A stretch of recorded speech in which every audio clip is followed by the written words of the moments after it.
ଆଜି ଆମ ମନ୍ଦିରରେ ମତେ ଅପେକ୍ଷା କରିଛ କିନ୍ତୁ ହେଇପାରିବନି। ତମ ପୂର୍ବରୁ ମତେ ଜଣେ ନିମନ୍ତ୍ରଣ କରିଛି। ଯିଏ ମତେ ନିମନ୍ତ୍ରଣ କରିଛି ମୁଁ ତା ମନ୍ଦିରରେ ଭୋଜନ କରିବି। ଏ ନିମନ୍ତ୍ରଣକୁ ପ୍ରତ୍ୟାଖ୍ୟାନ କରିଦିଅନ୍ତୁ।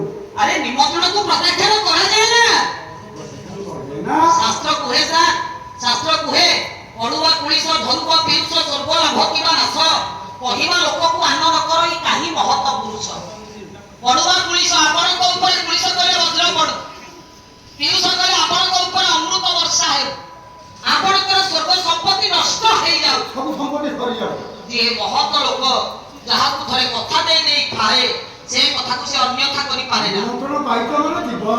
ମୁଁ ଜଣଙ୍କ ଠାରୁ ନିମନ୍ତ୍ରଣ ରଖିଛି, ତାଙ୍କରି ମନ୍ଦିରରେ ଆଜି ଭୋଜନ କରିବି ବୋଲି ମୁଁ ଭାବିଛି। ତମେ କହୁଛ ତମ ମନ୍ଦିରରେ ଭୋଜନ କରିବ, ହେଇପାରିବନି, ଆଜି ହେଇପାରିବନି। ତାହେଲେ କେଶବ ମତେ ପ୍ରତ୍ୟାଖ୍ୟାନ କରି ଏ ହସ୍ତିନାପୁର ତମେ ଭୋଜନ କରିବ। ସେ କିଏ ମୁଁ ଜାଣିବାକୁ ଚାହୁଁଛି। ଦୁର୍ଯ୍ୟୋଧନ ତମେ ଜାଣିବ? କେଶବ ନା ବିଦୁରପୁରେ ଯାଉଛି ମୁଇ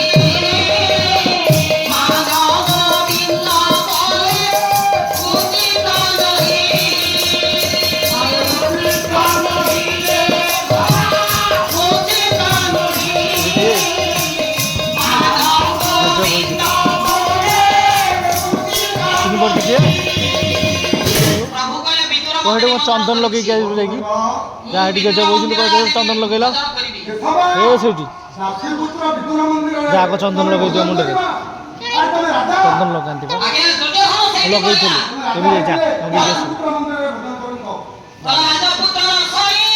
तौर को रखी जा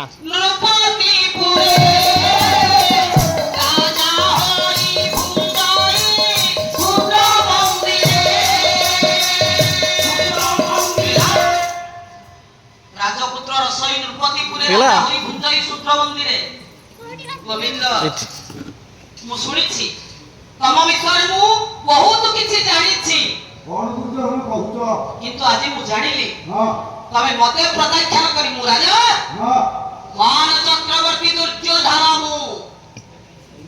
मो मंदिर रे भोजन न करी तमे विदुर मंदिर रे भोजन करिवो। हां मुनि द्वारका राजा दासी पुत्र विदुर तुमको निमंत्रण करिछि। तमे विदुर क्षुद्र मंदिर रे भोजन करिवो। विदुर के तमे जानिछो नीति रत्नमाला बही प्रमाण देला।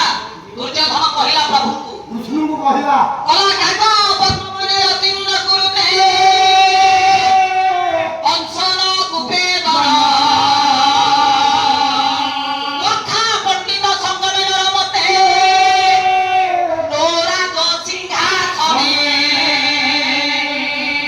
मोस्त्री संगमे नरमते निज जन सेवते जादस्य प्रकृति स्वभाव जनिता न स्वापि नित्य जने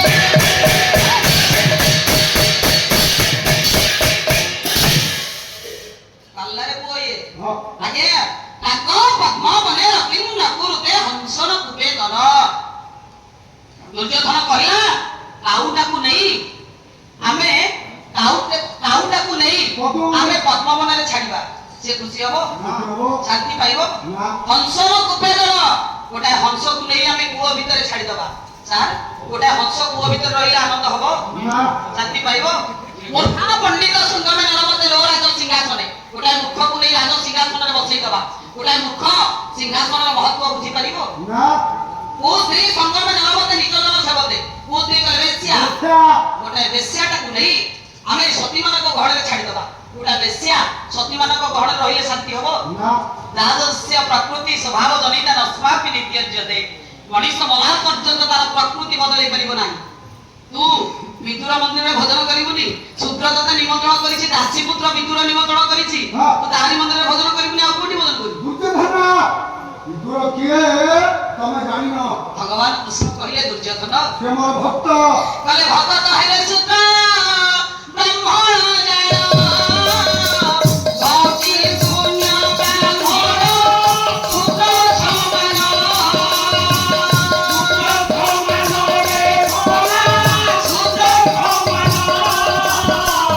भक्ति शून्य ब्राह्मण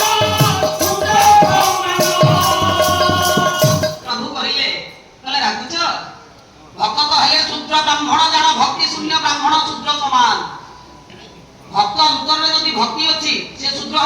ବ୍ରାହ୍ମଣ ବ୍ରାହ୍ମଣ ଅନ୍ତରରେ ଯଦି ଭକ୍ତି ନାହିଁ ସେ ଶୂଦ୍ର। ମୁଁ କହିଲି କି ଆଜ୍ଞା ସାର୍ ଗାଈକୁ ଶିରୋମଣି ନିରଞ୍ଜନ କର ଦେଖିନାହାନ୍ତି ଆଜ୍ଞା କହିଲେ ବ୍ରାହ୍ମଣ ହେଲେ ଭକ୍ତି ଶୂନ୍ୟ ସେ ସିନା ଚଣ୍ଡାଳ ସମାନ ସେ ସିନା ଚଣ୍ଡାଳ ସମାନ ସେ ସିନା ଚଣ୍ଡାଳ ସମାନ ଚଣ୍ଡାଳେ ଥିଲେ ବିଷ୍ଣୁ ଭକ୍ତି ବସିବ ନାହିଁ ତାର ଜାତି ବସିବ ନାହିଁ ତାର ବ୍ରାହ୍ମଣ ହେଲେ ଭକ୍ତି ଶୂନ୍ୟ ସେ ସିନା ଚଣ୍ଡାଳ ସମାନ ଚଣ୍ଡାଳେ ଥିଲେ ବିଷ୍ଣୁ ଭକ୍ତି ବସିବ ନାହିଁ ତାର ଜାତି। ବ୍ରାହ୍ମଣଙ୍କ ଅନ୍ତରରେ ଯଦି ଭକ୍ତି ନାହିଁ ସେ ଚଣ୍ଡାଳ ଚଣ୍ଡାଳ ଅନ୍ତରରେ ଯଦି ଭକ୍ତି ଅଛି ସେ ବ୍ରାହ୍ମଣ। ଅଣ୍ଡା ଫଣ୍ଡା ଖାଇ ଦଉଛନ୍ତି ନା ମିଶ୍ର ବ୍ରାହ୍ମଣ ଚିକେନ ଖାଇ ଦଉଛନ୍ତି ଆଉ ଚିକେନ ଖାଉଛ ଅଣ୍ଡା ଖାଉଛ ନୀତି କାନ୍ତି ଟିକେ ଭୁଲ ହଉଛି ତମର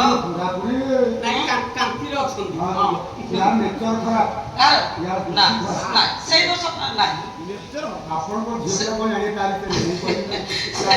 ସେଇଟା ତମେ ସହିପାରୁନ ତାକୁ। ଦିଦି 24 ବର୍ଷ ହେଲା ଆମେ ଆପଣଙ୍କ ବେଳରେ 2 ଜଣ ରହିବୁ। ଆଚ୍ଛା ମୁଁ ତା ପ୍ରକୃତି ରହିବି ନାଇଁ ସେ ବିଷୟରେ କହିଲେ ଆମେ ହଁ କରିଦେବୁ ଆଜ୍ଞା। ତାହେଲେ ଆସନ୍ତୁ ଦେଖିବା ଭଗବାନ କୃଷ୍ଣ କହିଲେ ତମେ ଶୂଦ୍ର ବୋଲି ଯାହାକୁ କହିଲ ଦାସୀ ପୁତ୍ର ବୋଲି କହିଲ ସେ ଭିତର କିଏ ତମେ ଜାଣିଛ? ସେ ଦାସୀ ପୁତ୍ର ପରା ଶୁଣ ତଳେ ବ୍ରହ୍ମାସ୍ୟ ଉର୍ବଶୀ ଭାର୍ଯ୍ୟା ପୁତ୍ର ବଶିଷ୍ଠ ମେ ବଚ ବଶିଷ୍ଠ ଚାଣ୍ଡାଳୀ ଭାର୍ଯ୍ୟା ପୁତ୍ର ଶକ୍ତି ମୁନି ତଥା ଶକ୍ତି ଭାର୍ଯ୍ୟା ପକ୍ଷୀମା ପୁତ୍ର ପରାଶର ଋଷି ପରାଶର କୈବର୍ତ୍ତୀ ଭାର୍ଯ୍ୟା ପୁତ୍ର ବ୍ୟାସ ମହାମୁନି।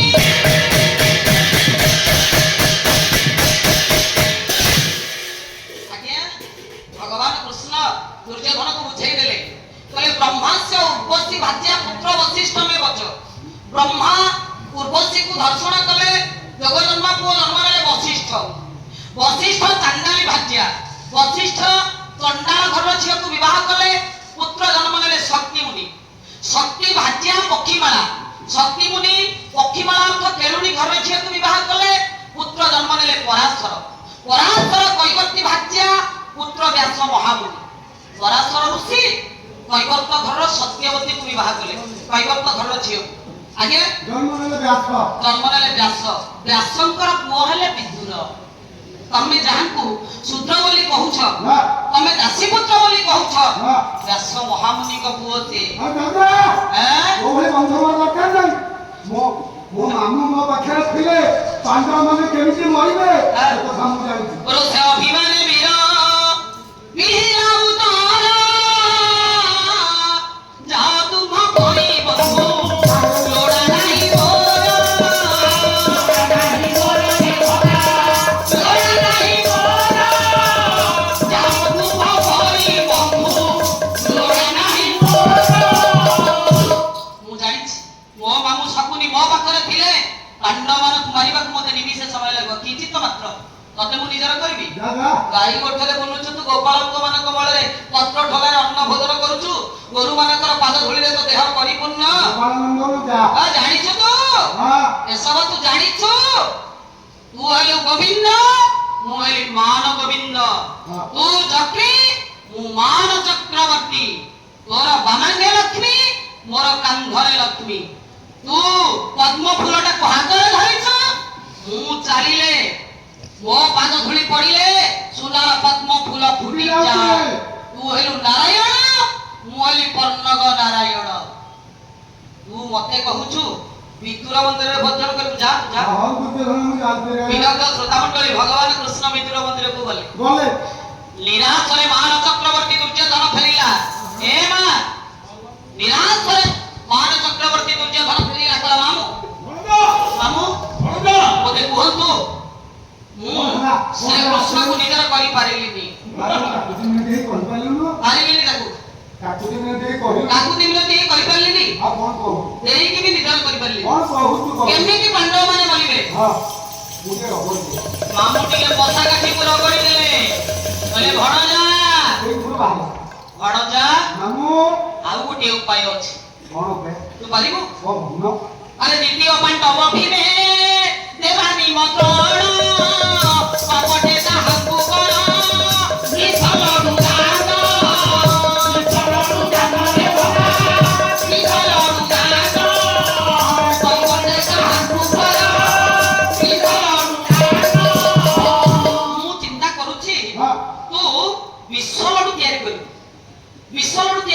ହଁ। ନିମନ୍ତ୍ରଣ ପଠେଇବୁ ପାଣ୍ଡବ ଶିବିର ହଁ ତାଙ୍କ ଭିତରେ ପାଣ୍ଡବ ମାନଙ୍କ ଭିତରେ ତୁ କାହାକୁ ଡରୁଛୁ ମୁଁ ଭୟ କରୁଛି ଭୀମକୁ ଭୀମକୁ ମୋର ଭାରି ଡର ଭୀମକୁ ମୁଁ ଏକତ୍ର କର ସେଇ ଭୀମଟା ମାରିଦବା କେମିତି ମାରିବା ବିଷଲଡୁ ଦେଇ ହଁ। ଆମେ ତାକୁ ମାରିଦବା କାରଣ ସେ ଖାଇବାକୁ ଭଲ ପାଏ ହଁ ନିମନ୍ତ୍ରଣ କରିବା ହଁ। ସେ ଆସିବା ପୂର୍ବରୁ ଆମେ ବିଷଲଡୁ ତିଆରି କରିଥିବା ହଁ ବିଷଲଡୁକୁ ଖାଇଦେବା ପରେ ହଁ। ପ୍ରାଣ ବିସର୍ଜନ କରିବ ଭୀମ ହଁ। ଭୀମଟା ବଳୁଆଟା ମରିଗଲା ପରେ ହଁ। ତୁ ତ କହୁଛୁ ଆଉ କାହାକୁ ତୋର ଡର ନାହିଁ ଆଉ କାହାକୁ ଭୟ ଆଁ? ନା ପାଣ୍ଡବମାନଙ୍କୁ ଆମେ ନିଜ ଉପରେ ମାରିପାରିବା ମାରିପାରିବା ମାମୁଁ କପଟରେ ବିଷ ଦେଇ ମାରିଲେ ମୁଁ ଗୋଟେ ଆତତାଇ ହେଇଯିବି କଣ କହିଲୁ ଏ ସଂସାର ମତେ ଆତତାଇ ବୋଲି କହିବ ମୁଁ ମାନ ଗୋବିନ୍ଦ ଦୁର୍ଯ୍ୟୋଧନ କପଟରେ ବିଷ ଦେଇ ପାରିବିନି ମୁଁ ଦୁର୍ଯ୍ୟୋଧନ ବାରଣ କଲେ ହେଇପାରିବନି କହିଲେ ମାମୁଁ ଆପଣ ମତେ କୋଉ ଶିକ୍ଷା ଦେଲେ ଆପଣ କହିଲେ ବିଷ ଦେଇ ମୁଁ ବିଷ ଦେଇ ଭୀମଟାକୁ ମାରିଦେବି କପଟରେ ବିଷ ଦେଲେ କପଟରେ ବିଷ ଦେଲେ ମୁଁ ଆତତାଇ ମାନଙ୍କ ସହିତ ଗଣନା ହେବିନି କୁହ କେବଳ ବିଷ ଦେଇ ଯିଏ ଯାହାକୁ ମାରିଦିଏ ସେ ଆତତାଇ କଣ କାମ କଲେ 6 ଜଣକୁ ଆମେ ଆତତାଇ ବୋଲି କହିବା ସେ ଛୟ କିଏ ସେ 6 ଜଣ କି ସେ 6ଟା ଅପକର୍ମ କଲେ ଆତତାଇ କୁହାଯିବ କଣ ଅଗ୍ନି ଦରଦ ସହିତ ଚକ୍ର ପାଣି ଧନା କହ କ୍ଷେତ୍ର ଦ୍ୱାରା ପ୍ରହରିଷ ସदैତେ ଆତତାଇ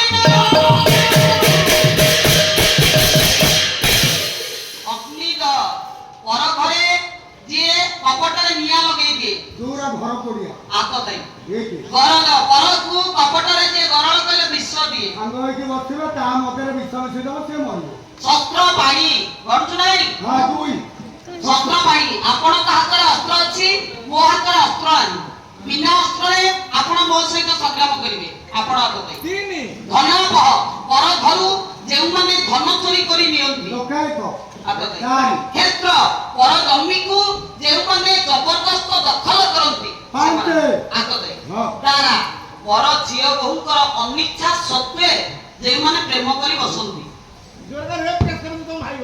ନା ଆ ସିଏ ଗୋଟେ ରାମଚନ୍ଦ୍ର ଭଳିଆ ଲୋକ ଝିଅର ଅନିଚ୍ଛା ସତ୍ତ୍ୱେ ହଁ ଆଜ୍ଞା ଯେଉଁ କାମୁକ ପ୍ରୀତି କରି ବସେ ଅତ୍ୟାଚାର କରି ବା ଅତ୍ୟାଚାର କରେ ସିଏ ଆତତାଇ। ଆତତାଇ ତେଣୁ ଦୁର୍ଯ୍ୟୋଧନ କହିଲେ ମୁଁ ଆତତାଇ ମାନଙ୍କ ସହିତ ଗଣନା ହେବି ସତରେ ଆତତାଇ ହେବି ମୁଁ ବିଷ ଦେଇ ଯଦି ଭୀମକୁ ମାରିଦିଏ ମୁଁ ଆତତାଇ ମାନଙ୍କ ସହିତ ଗଣନା ହେବି ଏ ପୁଅ ଭଣଜା ତୁ ରାଜନୀତି କରିପାରିବୁ ତତେ ରାଜନୀତି ଜଣା ନାହିଁ କହିଲେ ରାଜନୀତି ବଡ଼ କଠୋର ଭୋଳ ଯା। କଠୋର ଭଗବାନ ସିଂହାସନ ପାଇଁ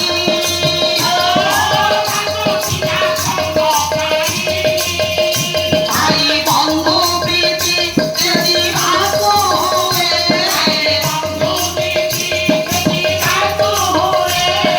ଦୁଃଖ ଯିବାକୁ ଲୁଚାଇ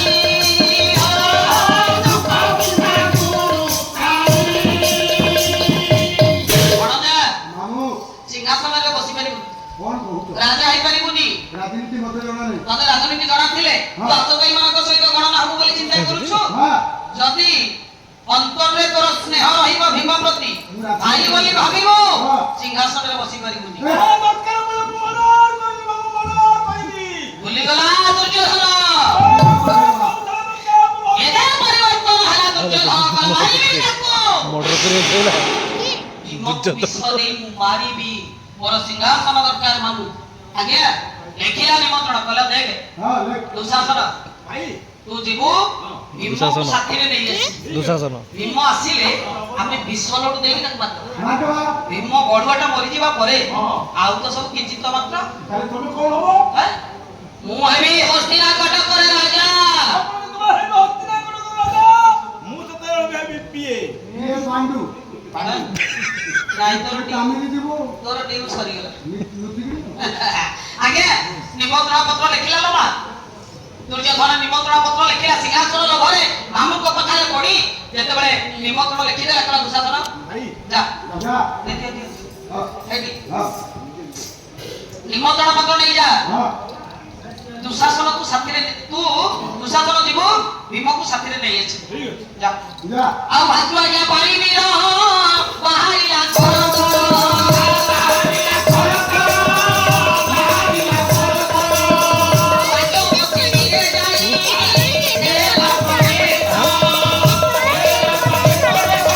କୋଉଟା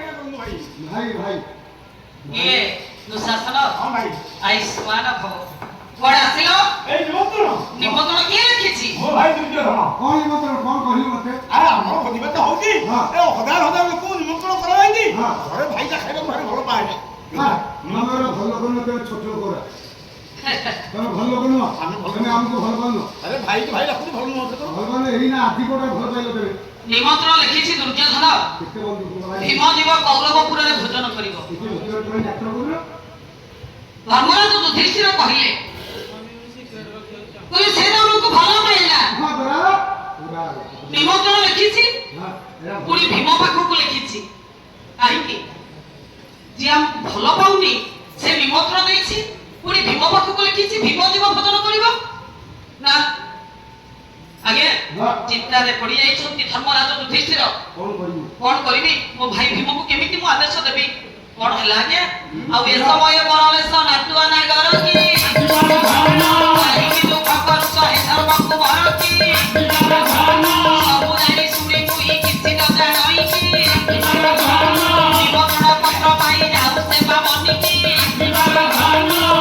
ଏତିକି ବେଳେ ଭଗବାନ କୃଷ୍ଣ ଆସି ପହଞ୍ଚି ଗଲେ କହିଲେ ଧର୍ମରାଜ ଚିନ୍ତିତ ଦେଖାଯାଉଛ ହଁ ମୁଁ ଚିନ୍ତାରେ ପଡି ଯାଇଛି କଣ ଚିନ୍ତା କରୁଛ ଦୁର୍ଯ୍ୟୋଧନ ନିମନ୍ତ୍ରଣ ଦେଇଛି ଭୀମ ଯିବ ତାଙ୍କ ମନ୍ଦିରରେ ଭୋଜନ କରିବ ସେମାନେ ଆମକୁ ଭଲ ପାଆନ୍ତିନି ନିମନ୍ତ୍ରଣକୁ ପ୍ରତ୍ୟାଖ୍ୟାନ କରାଯାଇପାରେ ନା ମୁଁ ଧର୍ମ ସଂକଟରେ ପଡ଼ିଯାଇଛି କେଶବ ଭୀମ ଯିବ କି ନାହିଁ ମୁଁ ସେଇ କଥା ଭାବୁଥିଲି କେଶବ ତମେ ଆସି ପହଞ୍ଚିଗଲ କଣ କରିବା ଭୀମକୁ ଆଦେଶ ଦିଅ ହଁ ଭୀମ ଯିବ ହଁ କୌରବପୁରରେ ଭୋଜନ କରି ଫେରି ଆସିବ ସେଥିପାଇଁ ଚିନ୍ତା କରନ୍ତୁନି ଯିବ କେଶବ ଭୀମକୁ ପଠେଇ ଦିଅନ୍ତୁ ଏ ଆଜ୍ଞା କେଶବ ଆଜ୍ଞା ଭାଇ ଭୀମ ଭାଇ ଯିବୁ ଭୋଜନ କରି ଫେରି ଆସିବୁ ଯିବି ଖାଇବା କଥା ହଉଛି ଭୀମର ପ୍ରଥମ କଥା ଭଲ ମନ୍ଦ କଥାକୁ ଆଉ ବିଚାର କଲେନି ଭୀମ କହିଲେ ଦୁଃଶାସନ ଆସିଛି ମତେ ସାଥିରେ ନେବା ପାଇଁ ମୋ ଭାଇ ଦୁର୍ଯ୍ୟୋଧନ ମୋ ପାଇଁ ସୁଖାଦ୍ୟ ଯୋଗାଡ଼ କରିଛି ମୁଁ ଭୋଜନ କରିବି ଆଜ୍ଞା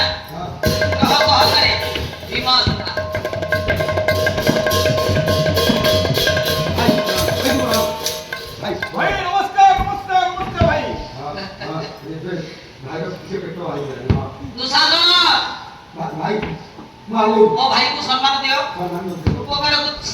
ସୁପକାରକୁ ତେଣି କହ ସୁଖାଦ୍ୟ ଯୋଗାଡ଼ ହେଇଛି ତ ସୁଖାଦ୍ୟ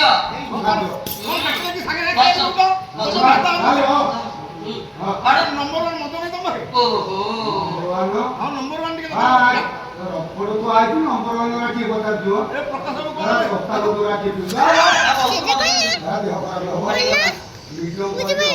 ବସିବା ବୀର ଭୀମସେନ ଆଜ୍ଞା କୌରବମାନେ କପଟରେ ବିଷଣ ତିଆରି କରିଥିଲେ ବିଷଣକୁ ଆଣି ଭୀମକୁ ଖାଇବାକୁ ଦେଲେ ଏ କୋଉଟା ଖୋର୍ଦ୍ଧା ଗଲୁଏ ବାବାଙ୍କୁ ଦେଖିବ ଯେ କୁଆଡ଼େ ନେଇକି ସେ ପାଣି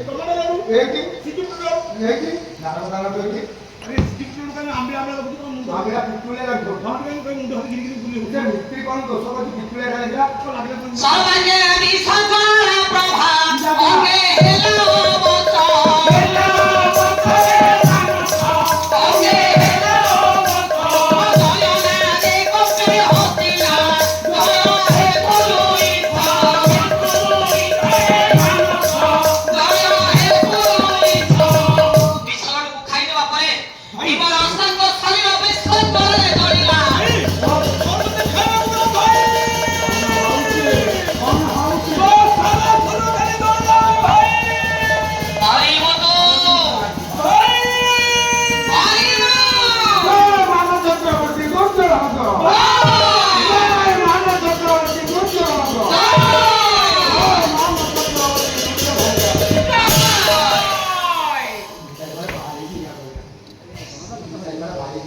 ସରିଗଲା ରାମ ନାମ ସତ୍ୟ ଟିକେ ନେଇ ପକେଇବେ ପୋଖରୀରେ ଛୋଟବେଳେ ପକେଇଥିଲେ ଦୁଃଶାସନ ଭୀମ ଭୀମ କଣ ହେଲା ମରିଗଲା ପୋଖରୀରେ ପକେଇବେ ଯମୁନା ଜଳରେ ନେଇ ଦିଅରେ ଭସାଇ ଛୋଟବେଳେ ପକେଇଥିଲେ ଅର୍ଜୁନ ଜାଣିଲେ ଆଉ ତୋର ରକ୍ଷା ନାହିଁ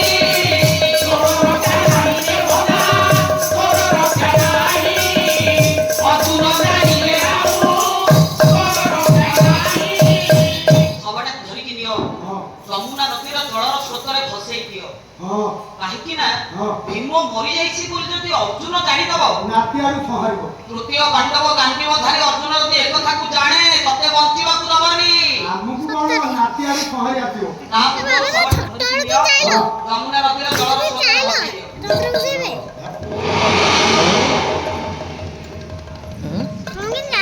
କ'ଣ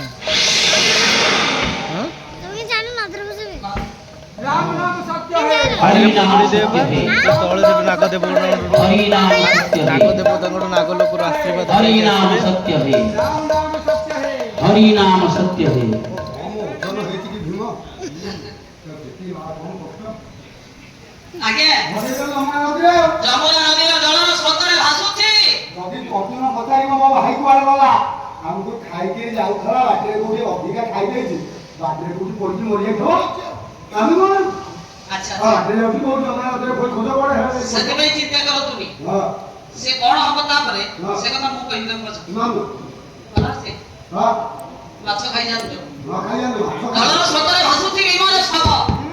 ରାତି ପାଇଲେ ଏ କଥାକୁ ଆଜ୍ଞା ସାର୍ ପାଣ୍ଡବ ମାନେ ନିଶ୍ଚୟ ଜାଣିବେ। ପାଣ୍ଡବ ମାନେ ଜାଣିଲେ ଦୁର୍ଯ୍ୟୋଧନ ଅବସ୍ଥା କଣ ହବ। ମୁଁ ଆପଣମାନଙ୍କୁ ସେଇ କଥା କହିବି ସାର୍। ଆମର ମଉସାକୁଣି ବସିଛନ୍ତି ଜଗବନ୍ଧୁଙ୍କର ବାପା, ହଁ ଆମର ସାନ ଭାଇ ଜଗବନ୍ଧୁଙ୍କ ବାପା ବସାକୁ ଯାଇଥିଲେ, କହିଲେ ମାଙ୍କ ଦାସଙ୍କର ସେଇ ଯୋଉ ଗୀତଟି ପ୍ରଭାତ ବର୍ଣ୍ଣନାଟି ଗାଇଥିଲ, ସେଉ ଟିକେ ମୋର ଟିକେ ଅର୍ଥ ଟିକେ